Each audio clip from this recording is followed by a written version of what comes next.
Hey dudes, today we're talking about the black cards from Homelands. I've already discussed the white cards, which you can find here if you want to watch these in order, but it doesn't really matter. The blue cards are also done, and those can be found here if you'd want to watch those first. But let's talk about the black cards. The black cards are pretty interesting, and much of the lore of this set is centered around the black legends. So, without further ado, let's take a look at the black cards. All right, on to the black cards, I suppose. First, we have Baron Sengir, the big man. This is a rare. It is a 5/5 legend that costs 5 and 3 black mana. It has flying, and whenever a creature is put into the graveyard the same turn Baron Sengir damaged it, put a +2/+2 counter on Baron Sengir. And then you can tap, regenerate target vampire. Alright, so first off, this card is not particularly good, but there is a little bit of context I would like to get into. As I've said, I'm mostly looking at these cards in a kind of limited form because otherwise most of these cards, there's really nothing to talk about because most of them are just bad. That's kind of true of every set. Most of the cards are not particularly strong when you start playing at really high competitive levels. And that's just not the only way to play Magic, so I like to talk about these cards from a kind of different aspect. Now, this set wasn't designed for limited, as I've discussed, but if you were going to play it for limited, I think it's pretty okay as far as a lot of these sets go. However, when you're going to play these cards in a limited, you do have to kind of figure out, well, are we going to use errata? Are we going to play as written? Yada yada. Most of the time, that doesn't really change much. Sometimes. This set specifically, it says regenerate target vampire, but at the time, legend was not a super type, it was just a creature type. And generally, creatures weren't allowed to have more than one type. So the legendary creatures were just legends. That is kind of relevant specifically when we're talking about the set in a limited form, because if you were going to play as written, there is not a single vampire in this set. So there is nothing you could actually regenerate with this.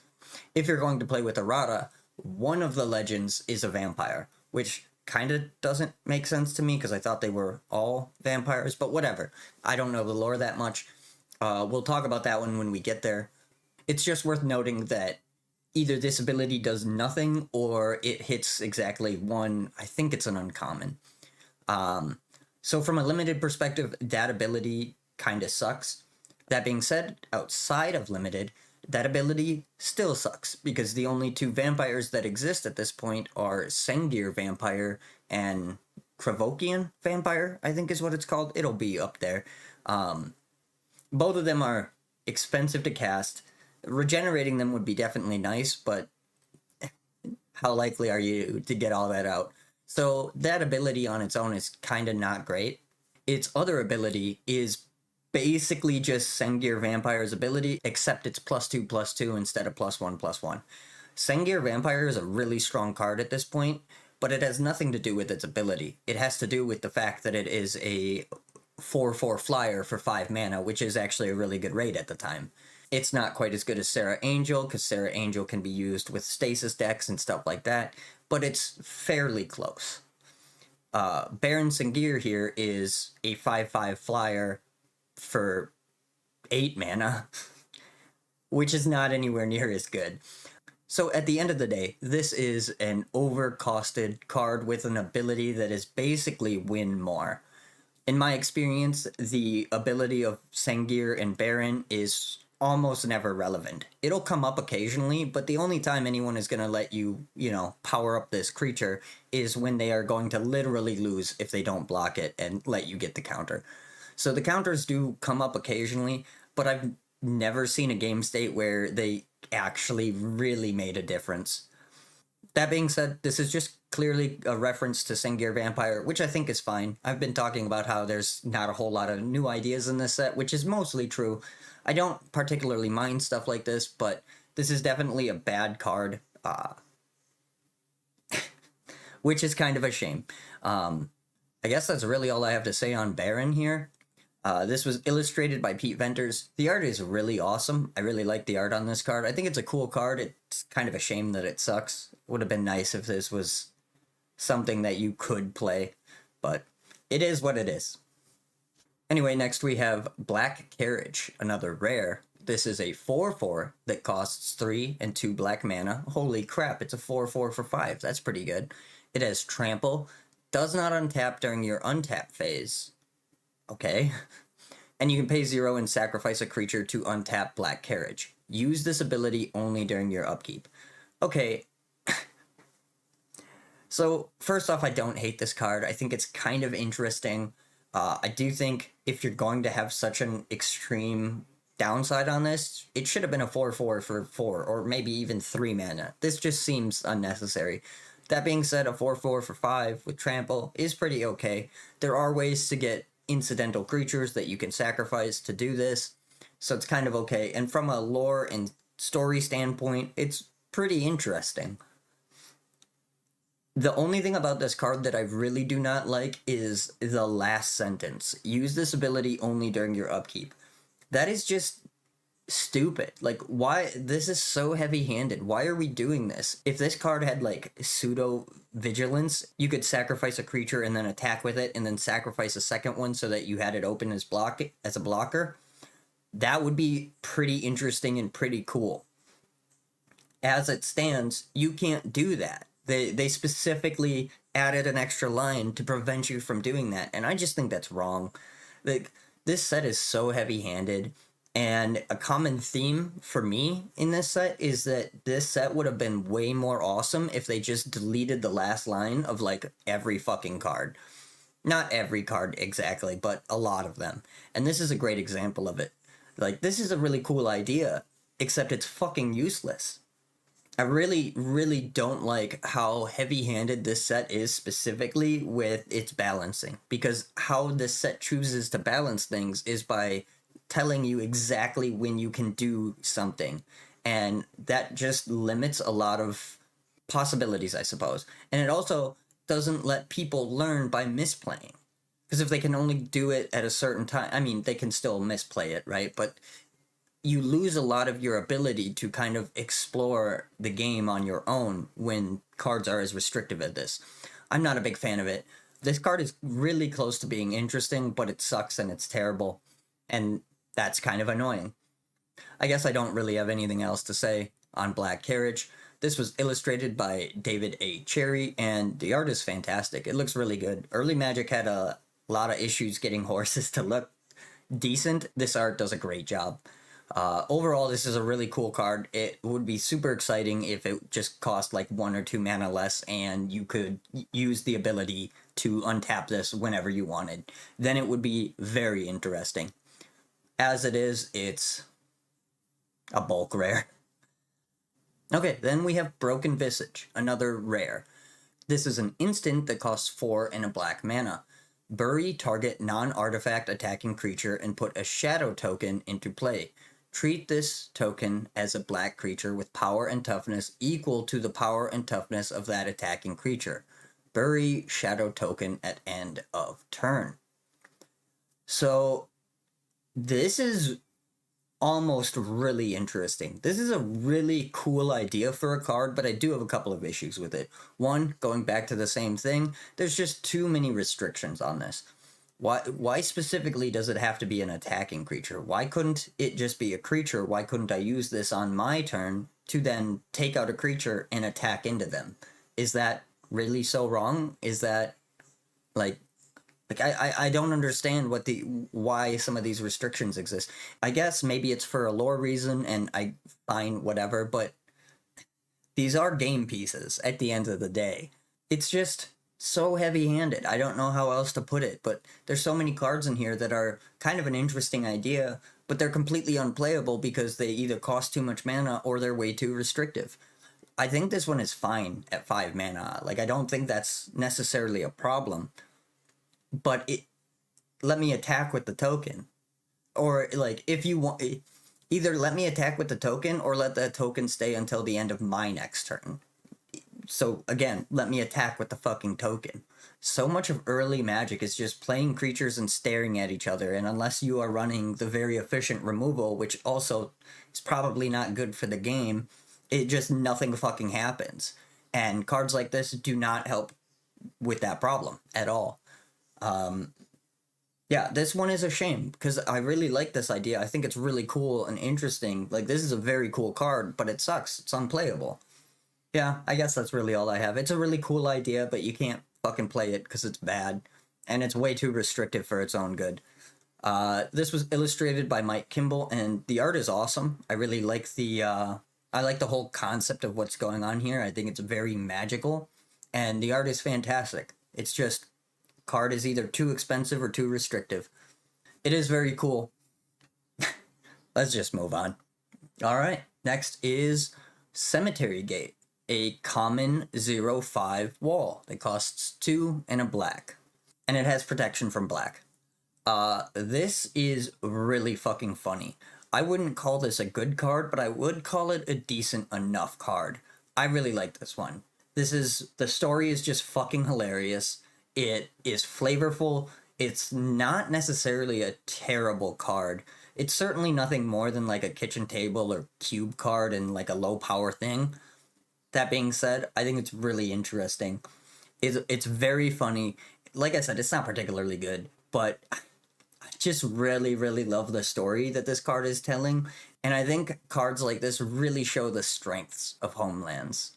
Like, specifically with the black cards, so far I've been pretty down on them, but I like this one. I think this one is fun, I think this one is interesting, and this one is cool. It's also the first card we've talked about that has 2 arts. This was illustrated by Melissa A. Benson. I really like this one. This one is very funny to me and really helps tell the story, right? Like, it's not hard to tell what's going on here. It's a cemetery gate. The zombies can't get through it because it's locked. That's so funny. This art is also really cool. They both feature the same gate, except one is a close up and shows a zombie, and this one is just more out there. I like it. They're not really telling a different story, but they are kind of different perspectives on the story, which I think is pretty neat. Um, yeah, I don't know. I don't have much to say about this one. It's obviously not a strong card, but I think this one is hilarious, kind of interesting. And while I don't particularly like walls, this one is at least funny. Then we have Drudge Spell. Drudge Spell is an uncommon. It is an enchantment that costs 2 black mana. You can play you can pay a black mana, remove from the game 2 target creatures in your graveyard to put a skeleton token into play. Treat this token as a 1/1 black creature with black regenerate. If Drudge Spell leaves play, bury all skeleton tokens. Okay, so this is kind of neat. It's a reference to Drudge Skeleton, right? I think it's Drudge Skeleton. I might have the name wrong. Anyway, that's a 1/1 that costs 1 and a black, and you can pay a black to regenerate it. It's a pretty annoying card to deal with, and I think this is a cool and fun reference to that. As I was saying, I think this set would be better if they just removed the last sentence from most of these cards.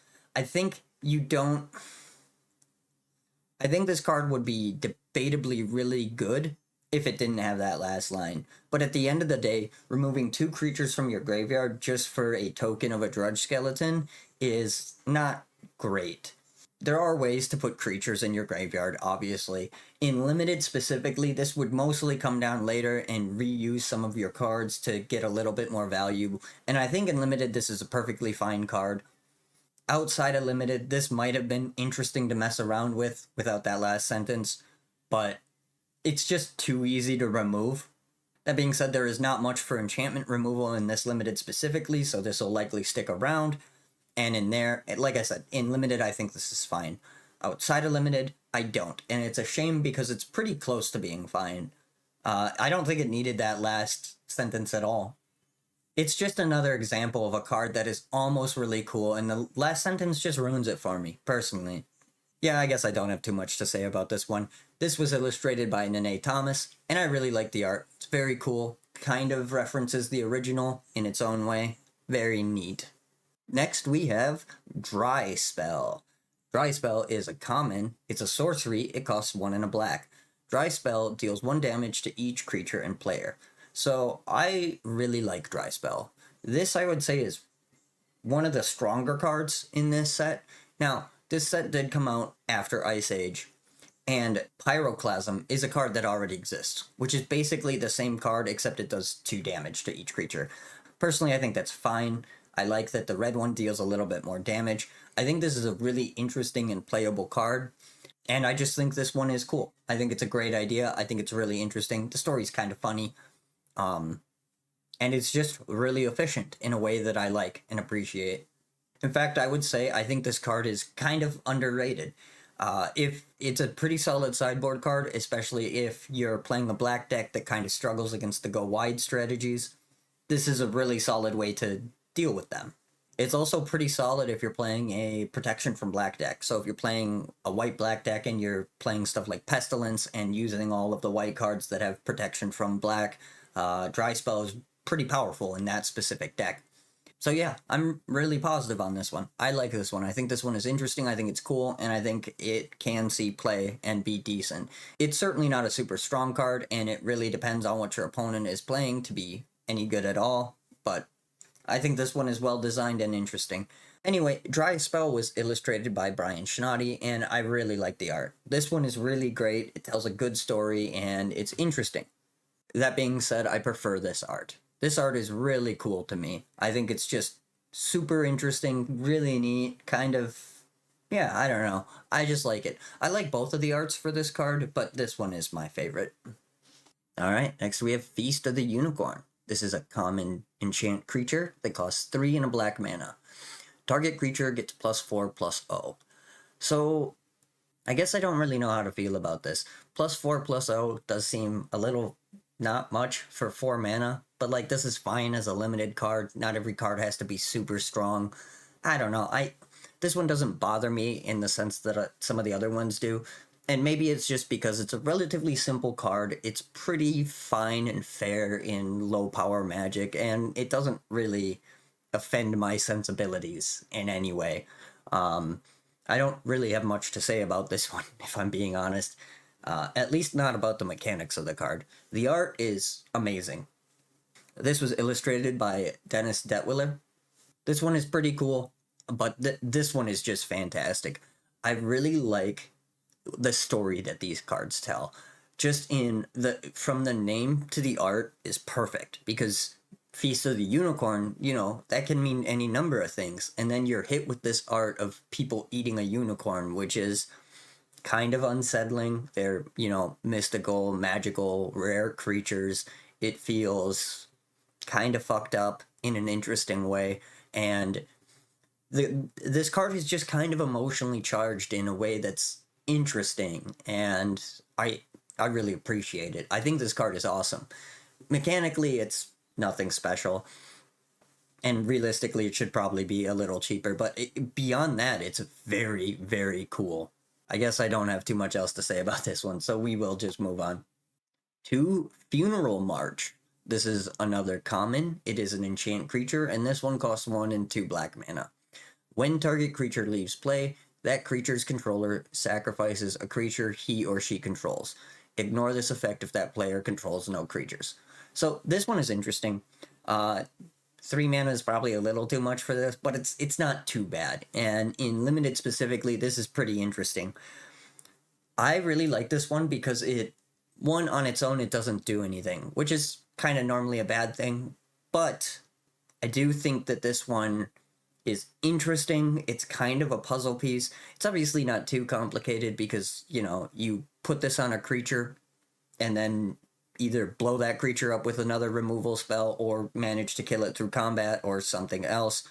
But what makes it interesting to me is that to get value from this card, you either have to spend another card blowing something else up, or you have to do what is called a forced air, where they have to block with this creature in order to not be in a worse position. And so I think it's very interesting for cards to set that kind of thing up, where you have to kind of outplay your opponent for them to do anything. That being said, there isn't much to this card. Most of the stuff that's interesting and complex about it isn't the card itself, but how you would play it and the things going around it, which I think is pretty cool. I think that's kind of an inspired place for cards to be. I don't necessarily think that this is the kind of thing that they should be leaning heavily into and doing all the time, but I do think it's kind of interesting and fun, and I think cards like this show that this set has more meaning than people seem to give it credit for. Again, this is, it's not a super complicated or super interesting card, but I think it's quite a bit better than a lot of these, at least as far as being interesting and fun to play. It's obviously not powerful. Unlike most of the commons, this only has one art. It was illustrated by Melissa A. Benson, and I like the art. The art's pretty interesting, it goes with the story, and yeah. I also think that this card is pretty flavorful, but you can say that about most of the Homelands cards, so it's not that major of a selling point. Um, but yeah, let's move on. To Ghost Hounds. Ghost Hounds is an uncommon. It is a 1/1 creature that costs 1 and a black mana. Attacking does not cause Ghost Hounds to tap. If assigned to block any white creatures, or any white creatures are assigned to block it, Ghost Hounds gains first strike until end of turn. So this is kind of interesting. It's not particularly good. The Vigilance is kind of nice. A keyword plus a special ability on a 1/1 for 2 mana is pretty much on rate. The ability itself is kind of whatever. It is. It certainly can be useful against like a white deck, but otherwise it does literally nothing. I will cut this set some slack for that though, because it's so heavily influenced by its story, and much of its story is kind of a war between Baron Sengir and the black cards and Sarah and like the white cards. So doing this does make sense from like a narrative perspective and stuff like that. I do think it's not a particularly good or interesting card, but it's also not the worst thing I've ever seen. Yeah, I don't know. It is a pretty bad card. I certainly would never play this in Constructed, but like in Limited, it's, I guess, kind of fine. And Kitchen Table, it certainly could be fun. Cards like this can certainly be pretty interesting in special cubes that are designed around, card mechanics like this being kind of okay. And if you like did a white and black cube, a lot of Homelands cards would actually be pretty interesting in that. Of course, that is just a cube that cuts out most of Magic, so, I don't know if you would necessarily call that a positive trait of the card. It's all up to interpretation, in my opinion. Ghost Hounds was illustrated by Jeff A. Menges, and the art's really nice. I do like the art a lot. I think it's a cool card that way. That being said, I guess I don't necessarily follow what the story is per se. A lot of these cards, it's pretty easy to tell what they're trying to get across and why the mechanics are the way they are. I'm not sure I feel that way about Ghost Hounds, but it's a minor complaint, all things considered. Overall, for an uncommon, it's pretty weak, but okay. Alright, then we have Grandmother Sengir. Grandmother Sengir is a rare 3/3 legend that costs 4 and a black. You can pay 1 and a black and tap it. Target creature gets -1/-1 until end of turn. So this is bad. It's a bad card. This is not a good card, not something that I would recommend playing. I don't understand why this card is so bad. This is a legendary creature, which again is a downside. Being a legend is not like a desirable trait. It's just mechanically, it's just a downside. So the fact that this is a 5 mana 3/3 on its own is kind of insulting. And on top of that, its ability is pretty garbage. Giving a creature -1/-1 can certainly be good, but paying mana for this on top of, having to tap it so you can't attack or block with this, on top of paying 5 mana, and it not being a -1/-1 counter, so it goes away at the end of the turn, like, this is just bad. This card did not need to be this bad. Especially not for one of your, like, main story characters. This is the biggest problem with Homelands, in my opinion, and it's kind of the Legends problem all over again, where all of the, like, interesting and cool cards that are, like, should excite players are just fucking garbage. And the, like, 2 mana counter spells and the tutors are fucking insane and super efficient for some reason. And that's the major problem I have with Homelands, and I would assume a lot of people feel the same way. But it's just kind of disappointing that the story is so interesting and cool, and then you like, oh, cool, I want to play with these characters, and then you just lose to anyone who is saying, okay, I don't give a shit about the story, I'm just going to play the game. And that's pretty bad game design, in my opinion. I don't think there's a problem with leaning heavily into your lore. I think that's very interesting and a large reason why a lot of people like Magic. But this is just the wrong way to do it, if you ask me. Like, cards like this are borderline insulting. Like, this whole set kind of feels like it's a trap for players that are bad at the game. Yeah, Grandmother Singir, storied character, terrible fucking card. I guess it is what it is. But, like, why does the ability cost mana, and why can't it just put a -1/-1 counter on a creature? Like, if it did that, I think this card would be pretty good. I don't think it would be, like, busted by any means, but it would be decent. This is just kind of mind-bogglingly bad, I guess. I don't know. I would not recommend playing, like, any of the legends in this set, really. There's a couple that are fun and interesting. This is certainly not one of them.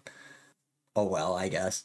Uh, this was illustrated by Peter Venters, and the art goes hard as shit. Like, Peter did an amazing job in this. This art is unsettling, it's cool, it's amazing.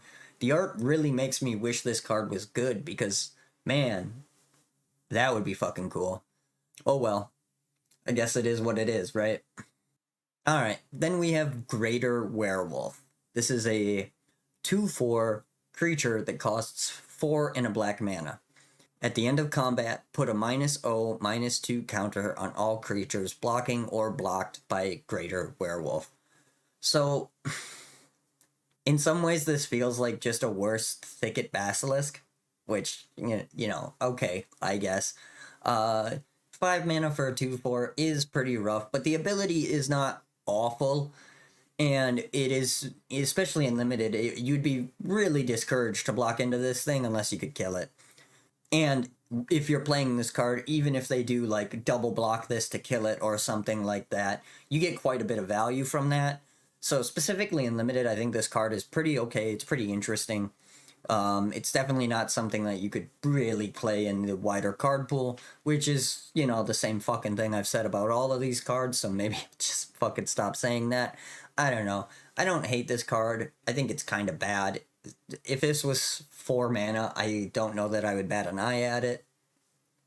But at 5 mana, only putting a -0/-2 counter on the creatures instead of just getting rid of them, I don't know. I guess I have mixed feelings on this. At the end of the day, it kind of plays pretty similarly to Thicket Basilisk and, Cockatrice. It is interesting as a common. Again, this set was not designed for limited, so none of those, the common, uncommon, and rare decisions are not based on that. But it is what it is, and I do think it's kind of interesting that this card is a common. 5 mana is kind of a lot, but everything in this set costs too much fucking mana, so I guess it's not.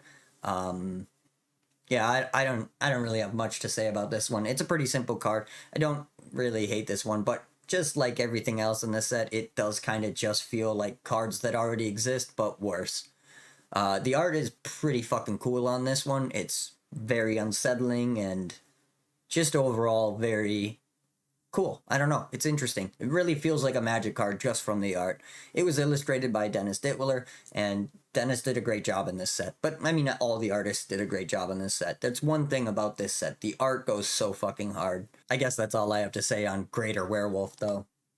Next, we have Headstone. Headstone is a common. It is an instant. It costs 1 and a black mana. Remove from the game target card in any graveyard. Draw a card at the beginning of the next turn's upkeep. So this is actually pretty decent. It's certainly not especially strong, especially in the wider card pool of today. But if you were only playing with cards from Homelands and before, this is kind of interesting. There is a really good chunk of card advantage in black at this point. But there is not much for good cantrips, and this is a pretty okay cantrip. Granted, at this time, graveyard decks are difficult to make work and not quite as efficient as other things you can be doing. Still, with that said, Regrowth is a pretty popular card right now. Time Twister is still something that can see some level of play, and you might occasionally run into a Black Lotus or something. So using a Headstone to remove a Black Lotus so they can't regrowth or Time Twister it back and then replacing itself is actually pretty decent.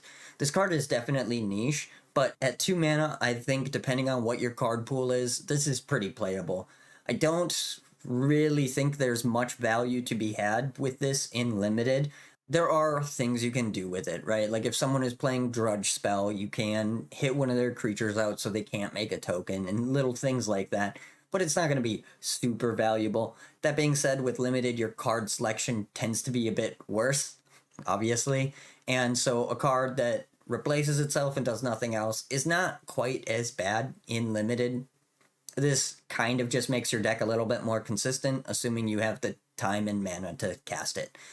But it is an instant, so that is much easier than cards that are a sorcery, especially if you're holding back any sort of interaction or something. Not that there's a whole lot of instant speed interaction in this set, but there's a bit. But yeah, I don't know. I think this card is pretty decent. I think you can play this card competitively in the right card pools. Not very many card pools, but I think there's a place. It's also probably not the worst thing in Commander, specifically just because it replaces itself, the game's a bit slower, and, you know, people are doing bullshit with their graveyards. I'm not sure I would recommend it in higher power, but, you know, maybe. In higher power, it's going to have better targets in the graveyard, so maybe you could play it there. I don't know, but I do like this card. I think this card is perfectly fine.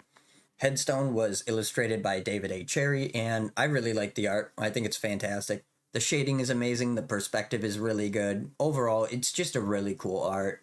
There's not much going on, though, so there's not much to say about it.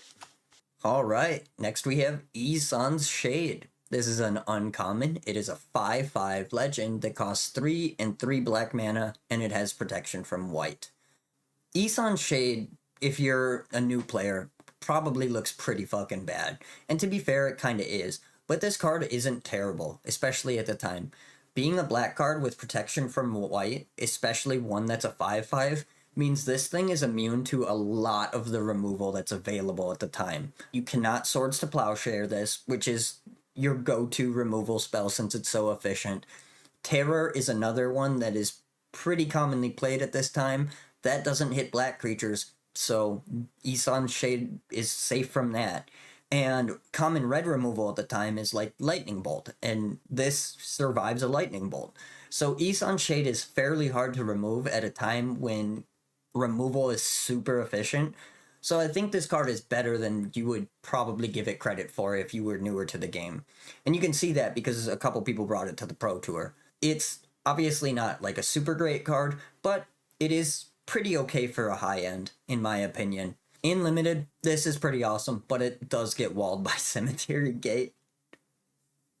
Yeah, Isan's Shade, it's a really solid card, all things considered. I like this one. And I really appreciate that it's just fucking simple. It's just an uncommon legend whose stats are okay, and its ability combined with its color is pretty valuable in the meta in the card pool at the time. So yeah, I like Isan's Shade. I think this is probably the best of the high end creatures in the set. Maybe not, but it's pretty close. It's a pretty low bar. But that being said, at the time, big creatures all kind of really sucked. They really struggled to figure out how to balance them for a long time. It was illustrated by Christopher Rush, and I love the art. It looks super fucking cool. Big fan of Rush's style, and this one is just awesome. I guess that's all I have to say on Isan's Shade, so let's move on.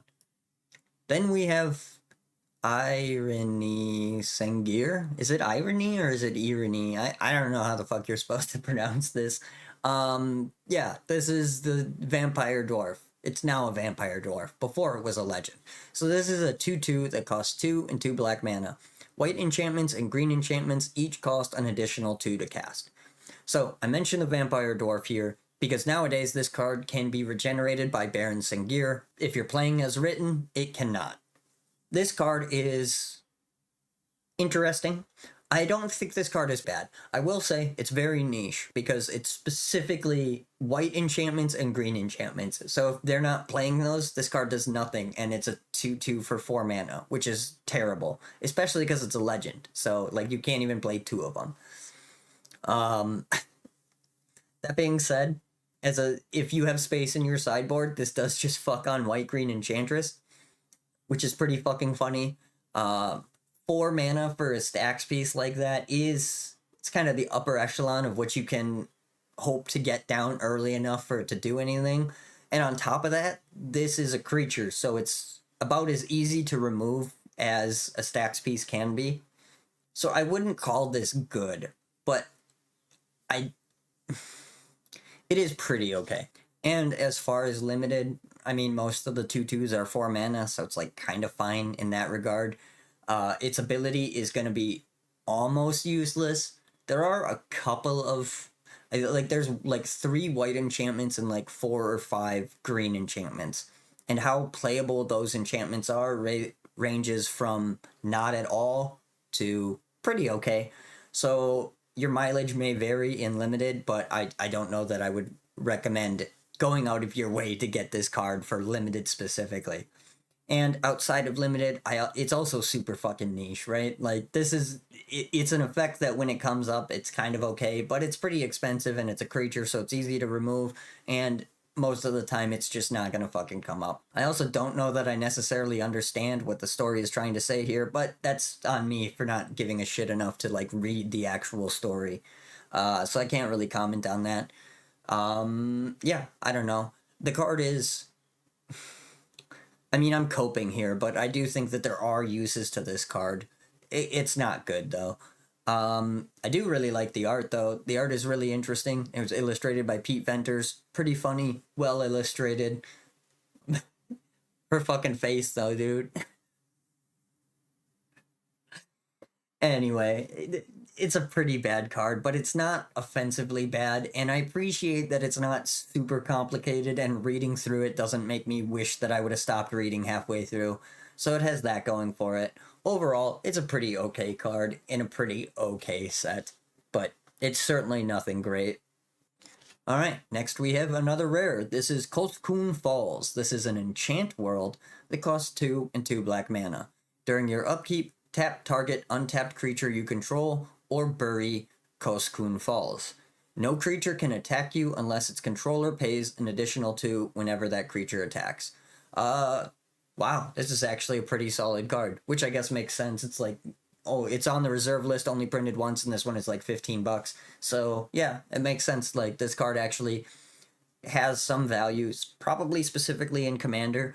Cards like this are fine. I appreciate that it has an upkeep cost. Like if you're gonna do this, make them do something. But tapping a creature when they struggle to attack you is not really much of a cost, I would say. It is an enchant world, which I appreciate. I do like that balancing knob. As far as enchantments go in this set, enchant worlds are probably the easiest to remove. All of them are rares, so you might not even see one, but if you do, you can play it to remove a different enchant world. So I think that's pretty cool and interesting. The effect is definitely useful. I'm not a huge fan of how defensive a lot of the abilities are in this set because that's, in my opinion, just a major problem with Magic at the time. At least this is an interesting and playable card that you could be excited about and encouraged to play, which I appreciate. I think this card is pretty awesome for that. I guess that's really all I have to say about Kolskun Falls, though. It's kind of interesting. This was illustrated by Rob Alexander, and the art is phenomenal. Rob does such a good job with like landscape pictures, and this one is no exception. It's just really beautiful, really cool to look at. But let's talk about Singir Autocrat. This is a 2/2 creature that costs 3 and a black mana. Oh my god, a 2/2 for 4 mana. What a deal. When Singir Autocrat comes into play, put 3 surf tokens into play. Treat these tokens as 0/1 black creatures. If Singir Autocrat leaves play, bury all surf tokens. You know what? I take it back. This is pretty cool. Once again, this card would be awesome, and this set would be way funner if they just deleted the last fucking line of text that they put on all these stupid fucking cards. Like, why? It's a 0. There's 3. It's 4 mana for 2/2 and 3/0/1 creatures, which is slightly above rate at the time, but your rate is bad for all of these cards, so just stop it. This is actually really interesting. There aren't a whole, like, this goes really well with the carriage card we talked about, right? Because this gives you 3 untaps, which is really neat. But like the way and this card goes well with the cards that are designed in the set, which I think is really interesting. They're just so heavy-handed with their like balancing in this set, and it really makes the cards less desirable. If this didn't have that last line, this would be, I think, the first example of a creature that even if it was removed immediately, it would do something. But Homelands managed to fuck even that up. which is pretty funny. I don't know. This one kind of bothers me because it's so close to being a really cool and interesting card, but it's just trash. Like, just fucking swords it. But in limited, it's probably fine, I guess. I guess I don't have much else to say. Anyway, this was illustrated by David A. Cherry, and the art is fantastic. I really like the art on this. Like I said, this set has banger art and really cool cards from like a lore perspective. They're just mechanically fucking awful, and if you play with them, you lose, which is not a good thing. Next, we have Sengir Bats. Sengir Bats is a 1/2 creature that costs 1/2 black mana. It is a common, it has flying, and whenever a creature is put into the graveyard the same turn Sengir Bats damaged it, put a +1/+1 counter on Sengir Bats. Okay, so this is also obviously a reference to Sengir Vampire. It's just a little guy. It's a 3 mana 1/2 with flying, and like the text is the exact same as Sengir Vampire. Being a 1/2 for 3 mana is kind of bad. It's in limited, it's okay because it has flying, it's 1/2, whatever. It's still not great. Outside of limited, this is pretty bad. If this was going to be a 3 mana 2/2 with flying and stuff, I would say hell yeah. The reference doesn't bother me so much. It is a little tiring that like there's like 25 of each color card in this set, and 2 of them are references to Sengir Vampire, which I guess, whatever, it's your vampire set. Sengir is a very major part of the story, so it's fine. Doesn't bother me too much. That being said, I lied. I said there's 25 cards. That's like there's 25 unique arts. So out of that 25, 3 of them are references to Sengir Vampire, just by using the exact same text. But 2 of the arts are the same card, so however you want to look at it. I guess I could say again that the Sengir Vampire ability is kind of a win more ability that doesn't really do anything. I will say I think it's more valuable on a small creature like this than it is on Sengir Vampire or Baron Sengir. I think this one has more of a chance of actually being relevant and could potentially snowball pretty hard. But even in this set, the removal's not awful, so I don't know that you'll ever actually have the chance to take advantage of the ability, but I do think it is less win more on a small flyer that can come out earlier in the game. It was illustrated by Dan Frazier. I like this one. It's nothing special, but it's nice to look at. That being said, I like this art a lot better. This one is just kind of funny. It almost looks like the 2 bats are hanging out and, joking around, having a conversation. I just think that's kind of neat. The art is cool. The card is interesting enough. It's not even though they do it twice in the set, I don't know that it's necessarily an overused reference. I guess there's not much to say about Sengir Bats. It is what it is. All right, we finally get to talk about a funny card. Temerian Fiends is a rare. It is a 1/1 that costs 1 and 2 black mana. Remove Temerian Fiends from your deck before playing, if not playing for ante. Yes.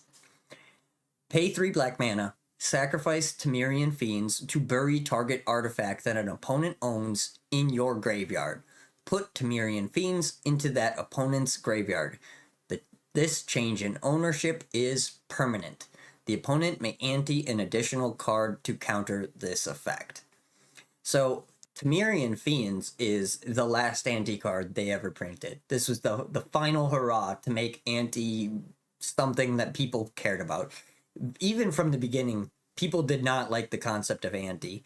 And I've had discussions where I kind of defend the concept of ante. Again, I don't think that it was a good thing to put in this game, but the initial idea for it was noble, to say the least here, I suppose.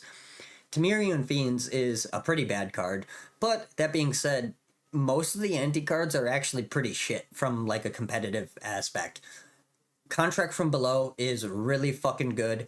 Jeweled Bird, you can argue, has some niche value, but beyond that, they're kind of bad. They're kind of overcosted, and the problem with anti-cards specifically is that they usually don't do anything in the game that you're playing. What they do is make future games easier because you took better cards. I'm not sure that you should be incentivizing players to play for the next game in your game. I don't think that's a good thing. But like, I'm not saying anything here that people don't know. It's not like they're still trying to do anti. They figured it out pretty quick. And again, it's a different time. There were different considerations. The whole idea of anti came from Richard's love of marbles, which inspired a lot of what Magic would be. He was kind of trying to capture the feeling of playing marbles with your friends and stuff like that. So yeah, little fun fact for you there. Demirian Fiends on its own, like I said, it's kind of a bad card. It's a 1/1 that costs 3 mana, but obviously you're not playing it for that. You're playing it to take like a Black Lotus. And if you can get a Black Lotus with this, pretty cool. But you're not going to get a Black Lotus with this because they'll just anti another card, or they're not playing their fucking Black Lotus in their anti deck. The people that do play anti, the strategy of it was to play the best commons that you could and not play any cards that are valuable and hope that your opponent plays valuable cards. So you take their valuable cards and you offer nothing in return. That's pretty, like, that's how you competitively play anti. It's kind of breaks down with any sort of like competitive strategy or anything like that. But you know, again, I'm not saying anything here that people don't know. Yeah, I don't know what else to say about it. Anti obviously turned out to be a mistake. Makes sense that it was a mistake. I think people kind of point and laugh at it a little bit too much without really understanding the concept behind it and the idea of it. It was really just there to encourage people to trade because Richard didn't want people to build like a single deck and to just use those cards. He wanted their experience to continually change. And so that's why anti existed, because he wanted to force players to trade. Again, not super well thought out, but the intention was noble, I would say. It was illustrated by Mike Kimball. The art is really fucking funny. I have no idea what's going on here. Like, I don't understand pretty much any of this. I don't know if there's, like, lore or story as to why these characters look the way they do, but it's really fucking funny. I really enjoy the art. I like it a lot. Next, we have Torture. Torture is a common enchant creature that costs a single black mana. Then it says choose target creature, which kind of doesn't make sense. Kind of just makes the card more confusing in my opinion, but whatever. Pay 1 in a black, put a -1/-1 counter on creature Torture enchants. So this is pretty expensive as far as removal goes. It is kind of interesting, specifically if you are doing enchant synergies. This is not the worst thing in the world. It is very slow to remove anything other than a 1/1, and for a 1/1 you're paying 3 mana to remove it. If you and your opponent both have a big 5/5 and like nothing else going on, a card like this late in the game can win you the game. So I wouldn't say it's useless, and specifically in Limited, I'd say this is pretty interesting. So it's just Grandma Singir, but way better, and even then, it's not particularly good. That being said, I think this card does explain why Grandma Singir has that ability, because they're trying to express that she enjoys torture. So, I guess, fair enough. I think that's fucking stupid. There were better ways to do this. And why are there so many cards in this set that are just the same like effect as a different card, but like a different type and slightly different? It's just there are not enough cards in this set for there to be so few ideas. It's kind of ridiculous. But this card is decent. Like, you can do things with it. It's not good, and if you're playing with a wider card pool, I wouldn't really recommend this. If you specifically are doing enchant synergies and you want some level of removal, stuff like this can certainly be interesting, and it's not the worst thing you could do.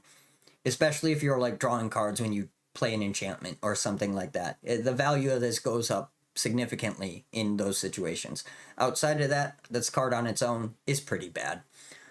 It was illustrated by Mark Teeden, and the art's pretty good. I really like that mask. It's super fucking funny. It has a weird vibe to it because, like, the card itself is obviously pretty dark. The concept is dark, what it's doing is dark, the name is dark, and then it has all these torture instruments and, you know, a place to hold somebody down and mess with them, and then this dude is wearing this mask, and it's hard to take it seriously.